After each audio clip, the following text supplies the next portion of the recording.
একদিন মহান আল্লাহ তাআলা ফেরেশতাদের মজলিসে ঘোষণা দিলেন, আমি পৃথিবীতে আমার খলিফা বা প্রতিনিধি তৈরি করতে যাচ্ছি, এ বিষয়ে তোমাদের মতামত কি?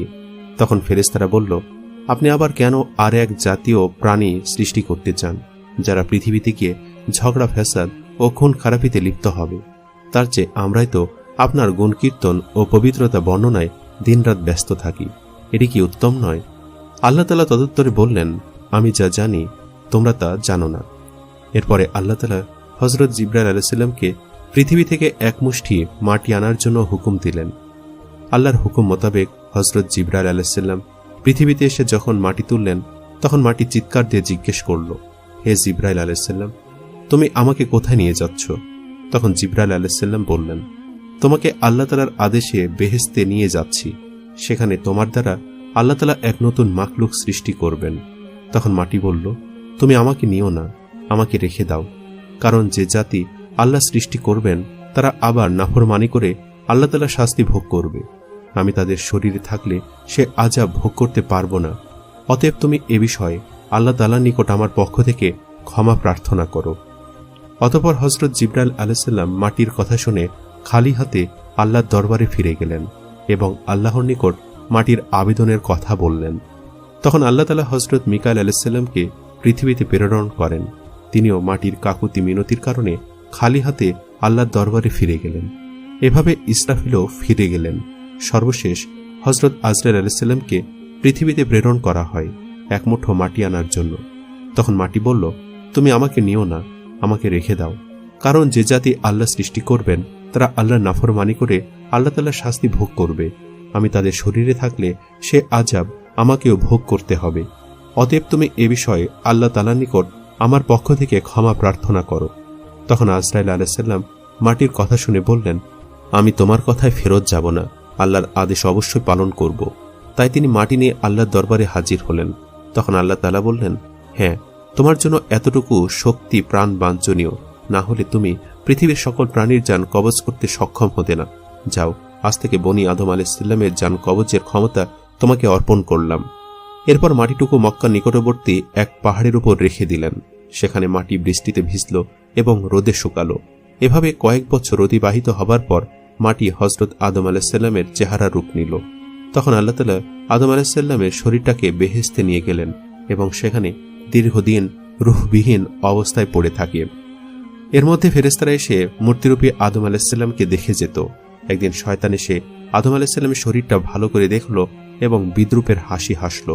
পরে তার নাক দিয়ে প্রবেশ করে পেটের মধ্যে দিয়ে সব নারী নক্ষত্র তদারক করে আসলো। পরক্ষণে ঘৃণা ভরে থুতু নিক্ষেপ করল। আল্লাহ তাআলা অত্যন্ত শখ করে এ প্রাণী সৃষ্টি করেছেন এবং এর মর্যাদা সকলের ওপরে দান করার কথা ঘোষণা করেছেন। তাতে শয়তান খুব ঈর্ষান্বিত এবং মনে মনে আদম আলাইহিস সালামের প্রতি যথেষ্ট হিংসা পোষণ করতে থাকে। এমনকি ফেরেশতাদের নিকট কথা প্রসঙ্গে বলেছে যে আল্লাহ তাআলা তার সময়ে সৃষ্টি বনি আদম আলাইহিস সালামকে পৃথিবীতে প্রেরণ করার পরে উপযুক্ত প্রতিদান পাবেন। এদের অধিকাংশ মানুষ তার সঙ্গে বেঈমানি করবে এবং তার প্রতি বিদ্রোহ ঘোষণা করবে। তখন আল্লাহ তাআলা বুঝবেন তিনি কি ভুল করেছেন। ফেরেশতারা আজাজিলের মন্তব্য, বিশেষ করে আল্লাহ তাআলার প্রতি তার অশ্রদ্ধার কথা শুনে বলে উঠল, আস্তাগফিরুল্লাহ। একসময় আল্লাহ তাআলা ফেরেশতাগণের মধ্যে সর্বশেষ মর্যাদাবান ফেরেশতা হযরত জিবরাইল আলাইহিস সালাম, হযরত মিকাইল আলাইহিস সালাম, হযরত ইসরাফিল আলাইহিস সালাম ও হযরত আজরাইল আলাইহিস সালামকে হুকুম দিলেন, তোমরা আরশে আজিম থেকে আদম আলাইহিস সালামের রূহ এনে তার দেহের মধ্যে পুরে দাও।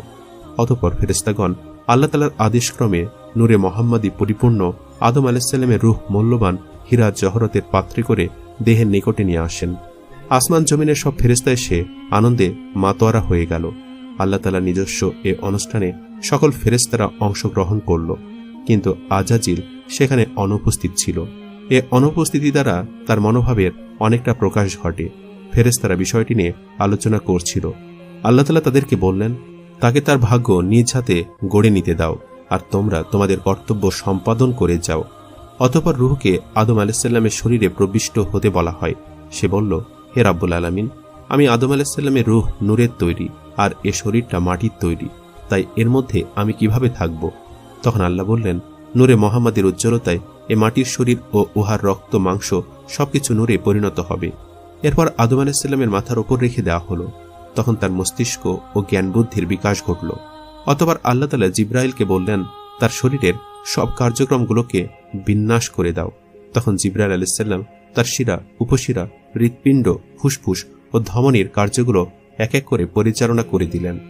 হযরত আদম আলাইহিস সালাম তার শরীরের সব ক্রিয়া সঞ্চালিত ও অঙ্গের কার্যকারিতা পরিপূর্ণভাবে লাভ করতে পেরে সম্মুখে হাঁটার চেষ্টা করলেন।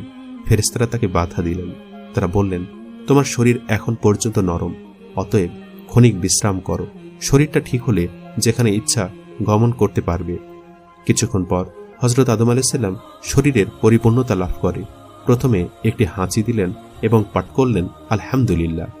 এটি হযরত আদম আলাইহিস সালামের জীবনের প্রথম বাক্য। আল্লাহ তাআলা এ সময় বললেন, ইয়ার হামুকুমুল্লাহ। পরবর্তী সময় মুসলমানদের জন্য হাসির পরে আলহামদুলিল্লাহ বলা এবং শ্রোতাদের ইয়ার হামুকুমুল্লাহ বলা সুন্নাত হিসাবে গণ্য হয়। হযরত আদম আলাইহিস সালামের জীবন লাভ করার অনুষ্ঠানে জমিন আসমানের সকল ফেরেশতারা হর্ষোৎফুল্ল মনে হাজির ছিলেন। আজাজিলকে সেখানে ডাকা হল। হযরত আদম আলাইহিস সালাম নিজ অস্তিত্ব লাভের শুকরিয়া হিসেবে 2 রাকাত নামাজ আদায় করলেন। ফেরেশতাগণের সকলেই আদম আলাইহিস সালামের সাথে নামাজ আদায় করলেন। অতঃপর হযরত আদম আলাইহিস সালামকে আল্লাহ তাআলার আদেশক্রমে জান্নাতুল ফেরদাউসে নিয়ে যাওয়া হয়। সেখানে হযরত আদম আলাইহিস সালামকে পূর্ণ স্বাধীনভাবে চলা, থাকা ও উপভোগের অধিকার দেওয়া হলো। হযরত আদম আলাইহিস সালাম বেহেশতের অফুরন্ত নিয়ামতের মধ্য থেকে দিনরাত শুধু ইবাদত বন্দিগির মাধ্যমে কাটাতেন। বেহেশতের হুর গোলমানেরা তাকে ভ্রমণের আনন্দ গ্রহণের জন্য নতুন নতুন পথ দেখালেন। কিন্তু হযরত আদম আলাইহিস সালাম কোনো কিছুর দিকে তেমন আকৃষ্ট হলেন না, শুধু ইবাদত বন্দিগি ও নীরবে বসে সময় কাটিয়ে দিতেন। প্রাণী জগতের চিরাচরিত স্বভাব থেকে তিনি মুক্ত থাকতে পারলেন না। তিনি বেহেশতের অফুরন্ত নিয়ামতের মধ্যে থেকেও সঙ্গী সাথীর অভাব বোধ করলেন। তাই তিনি নিরাপদ জীবন যাপন করে যেতে লাগলেন। আল্লাহ তাআলা এ বিষয়ে অবগত ছিলেন। তাই একদিন তিনি জিবরাইল আলাইহিস সালামকে আদম আলাইহিস সালামের নিকট প্রেরণ করলেন। জিবরাইল আলাইহিস সালাম আদম আলাইহিস সালামের কাছে গিয়ে জিজ্ঞেস করলেন, ভাই আদম, বেহেশতে আপনার কি রকম লাগছে? উত্তরে আদম আলাইহিস সালাম বললেন, সবই ভালো লাগে। চতুর্দিকে তৃপ্তিকর পরিবেশ, হুল গেলমানের পরিচর্যা প্রশংসাযোগ্য। তবুও প্রাণের যেন কিসের এক অভাব অনুভব করছি, যা আমি আপনাকে বুঝিয়ে বলতে পারবো না। আপনি আল্লাহ তাআলার নিকট থেকে জেনে নেবেন এটা কিসের অভাব অনুভব করছি। তখন জিবরাইল আলাইহিস সালাম বললেন, হ্যাঁ, আমি আপনার এই অভাবের খবর জানি। আল্লাহ তাআলা আমাকে এই অভাব পূরণ করে দিবার পদ্ধতি বলে দিয়েছেন। আমি শীঘ্রই সে ব্যবস্থা গ্রহণ করছি। এ বলে জিবরাইল আলাইহিস সালাম সেদিনের মতো চলে গেলেন। পরের দিন ফজরের পূর্বে জিবরাইল আলাইহিস সালাম আল্লাহ তাআলার নির্দেশক্রমে হযরত আদম আলাইহিস সালামের ঘুমন্ত অবস্থায় তার নিকট এসে বিনা অস্ত্রোপচারে কুদরতি কায়দায় তার বাম পাঁজরের একখানি হাড় বের করে নিলেন। অতঃপর উহার উপর রক্ত, মাংস ও চামড়ার আবরণ দিয়ে সজোরে ফুঁক দিলেন। অমনি এক অপরূপ নারী আকৃতিতে পরিণত হল। অতঃপর তিনি দ্বিতীয়বার তার মুখে ফুঁক দিলেন। অমনি তার রূহ শরীরে প্রবিষ্ট হল। তৃতীয়বার তিনি যখন আরেকটি ফুঁক দিলেন, তখন সে নারী উঠে বসলেন এবং নিজের মুখে পর্দা দিয়ে লজ্জার অনুভূতি প্রকাশ করলেন। এ সময় জিবরাইল আলাইহিস সালাম হযরত আদম আলাইহিস সালামকে ঘুম থেকে জাগ্রত করলেন। হযরত আদম আলাইহিস সালাম জাগ্রত হয়ে সম্মুখে অপরূপ সুন্দরী, চন্দ্রের ন্যায় উজ্জ্বল এক যুবতীকে দেখে তন্ময় হয়ে সেদিকে তাকিয়ে থাকলেন। তখন হযরত জিবরাইল আলাইহিস সালাম বললেন, ইনি হলেন আপনার জীবন সঙ্গিনী বিবি হাওয়া। হযরত আদম আলাইহিস সালাম তার জীবন সঙ্গিনীর সুসংবাদ শুনে অত্যন্ত আনন্দিত হলেন। তার প্রাণের যে অতৃপ্তি ছিল তা যেন নিমিষে দূরীভূত হল। হৃদয়ের মাঝে অপরন্ত প্রেমের বাণটিকে উন্নত তরঙ্গের ন্যায় চতুর্দিকে আশ্রে পড়তে লাগল। কি যে তৃপ্তি, কি যে আনন্দ, কি যে মায়া তখন তার অন্তরে বিরাজ করছিল, তার বর্ণনা দেওয়া কারো পক্ষে কোনোদিন সম্ভব নয়। কথিত আছে, পৃথিবীতে আল্লাহ তাআলা কয়েকজন নারীকে অপরূপ সৌন্দর্য দান করেছিলেন। তাদের মধ্যে বিবি হাওয়ার সৌন্দর্য ছিল অন্যতম। হযরত আদম আলাইহিস সালাম দীর্ঘ সময় বিবি হাওয়ার পানে তাকিয়ে থেকে তার নিকটবর্তী হওয়ার উদ্দেশ্যে সম্মুখে অগ্রসর হলেন। তখন জিবরাইল আলাইহিস সালাম বাধা দিয়ে বললেন, তাকে বিবাহ বন্ধনে আবদ্ধ করার পূর্বে তার নিকটবর্তী হওয়া আপনার জন্য জায়েজ নেই। অতএব প্রথমে আল্লাহর দরবারে বিবাহের জন্য আবেদন করুন। অতঃপর হযরত আদম আলাইহিস সালাম জিবরাইলের শেখানো পদ্ধতিতে হাওয়াকে বিবাহ করার জন্য আল্লাহর দরবারে আরজ করলেন। আল্লাহ তাআলা হযরত আদম আলাইহিস সালামের আবেদনের পরিপ্রেক্ষিতে আদম হাওয়ার বিবাহের মঞ্চ ঠিক করার জন্য ফেরেশতাগণকে হুকুম দিলেন। ফেরেশতাগণ অত্যন্ত আনন্দ সহকারে স্বর্ণ, রৌপ্য, হীরা, জহরত ও মণিমুক্তা দ্বারা এক বিরাট মঞ্চ তৈরি করলেন। এই মঞ্চটি তৈরি করা হল বেহেশতের মধ্যকার সবচেয়ে আরামের জায়গায়। তুষা নামক ছায়াদানকারী এক বিশাল বৃক্ষের নিচে সকল ফেরেশতাগণকে দাওয়াত দেওয়া হলো এই বিবাহ মজলিসে। আল্লাহ তাআলা আরশ থেকে এ মঞ্চ পর্যন্ত সব পর্দা উঠিয়ে দিলেন, যাতে সব ফেরেশতা ও আদম হাওয়া যেন বেহেশতের মধ্যকার সবচেয়ে অধিক তৃপ্তিকর জিনিস আল্লাহ তাআলা দিদার লাভ করে অশেষ আনন্দ উপভোগ করতে পারেন।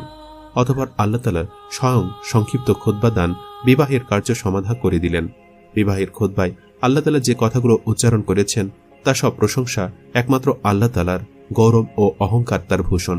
নবী ও রাসূলগণ তার প্রেরিত বান্দা, তাদেরকে মানুষের মুক্তির দূত হিসাবে প্রেরণ করা হয়েছে।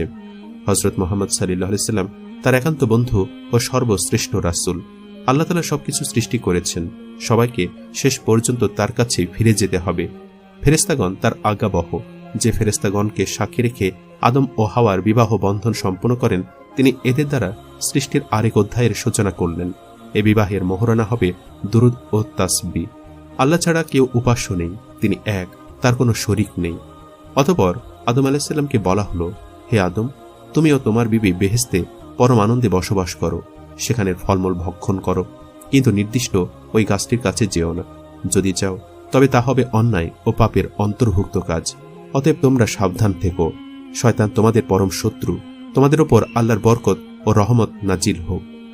হযরত আদম ও হাওয়া বিবাহ অনুষ্ঠানের পরে পাঠ করলেন, হে মহান প্রভু, আমরা তোমার গুণগান করে জীবন কাটাতে চাই।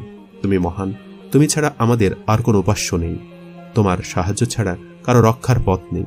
তুমি আমাদেরকে তোমার রহমতের ছায়া দান করো, আমিন। বিবাহের পরে হযরত আদম আলাইহিস সালাম বিবি হাওয়াকে স্পর্শ করার জন্য যখন অগ্রসর হলেন, তখন তাকে বাধা দেওয়া হলো এবং বলা হলো, প্রথমে বিবির মোহরানা আদায় করো এবং তারপরে তাকে স্পর্শ করো। তখন হযরত আদম আলাইহিস সালাম বললেন, হে খোদা, আমি কি দিয়ে এ মোহরানা আদায় করব? তখন তাকে বলে দেওয়া হলো, তুমি শেষ নবী মুহাম্মদ সাল্লাল্লাহু আলাইহি সাল্লামের উপর অন্তত 10 বার দরুদ শরীফ পাঠ করো, তাহলে তোমার পক্ষ থেকে মোহরানা আদায় হয়ে যাবে। তখন আদম আলাইহিস সালাম 10 বার দরুদ শরীফ পাঠ করলেন এবং নবী মুহাম্মদ সাল্লাল্লাহু আলাইহি সাল্লামের কালেমা পাঠ করে তার দ্বীন গ্রহণ করলেন। মানব জাতির মধ্যে সর্বপ্রথম হযরত আদম আলাইহিস সালাম নবী মুহাম্মদ সাল্লাল্লাহু আলাইহি সাল্লামের উপর ঈমান আনেন এবং তার উম্মতের অন্তর্ভুক্ত হন। সূত্র কুরআনের শ্রেষ্ঠ কাহিনী।